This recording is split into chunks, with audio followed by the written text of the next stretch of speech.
কোরআন তাবিজের জন্য আসে নাই, কোরআন তাবিজ লেখার জন্য আসে নাই, চোর ধরার জন্য আসে নাই। আমরা কোরআনের কাছে কখন যাই? মসজিদের ইমাম সাহেব মৌলানা সাহেবের কাছে যাই, হুজুর আমার তো বইয়ের স্বর্ণের চেন চুরি হয়ে গেছে, একটু চাউল পোড়া দেন। বিশ্বাস করুন, চাউল পোড়া দিয়া যদি চোর ধরা যেত, অন্তত মুসলিম রাষ্ট্রগুলিতে পুলিশের চাকরি থাকতো না।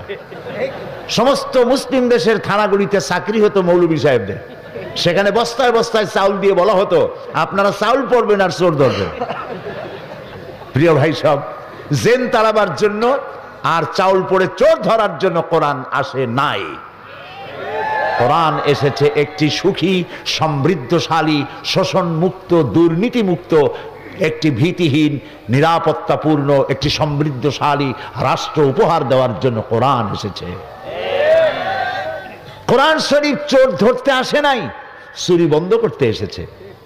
কোরআন ডাকাত ধরতে আসে নাই, ডাকাতি বন্ধ করতে এসেছে। কোরআন খুনিকে ধরতে আসে নাই, কোরআন অবৈধ রক্তপাতকে বন্ধ করে দেওয়ার জন্য এসেছে। কোরআন স্বৈরাচারকে ধরার জন্য আসে নাই, স্বৈরাচারের কালো হাতকে চিরকালের জন্য অবশ করে দেওয়ার জন্য কোরআন এসেছে। এটি হচ্ছে সেই কোরআন। দুর্ভাগ্য, সেই কোরআন বুঝি না। আমি যদি প্রশ্ন করি, ভাইরা পৃথিবীর মধ্যে সব থেকে শ্রেষ্ঠ জাতি, সৌভাগ্যবান জাতি কারা? কি জবাব দেবেন? পাল্টা প্রশ্ন করি, পৃথিবীতে সব থেকে হতভাগ্য জাতি কারা? একই জবাব, সৌভাগ্যবান জাতি মুসলমান, হতভাগ্য জাতিও মুসলমান। সৌভাগ্যবান জাতি কেন?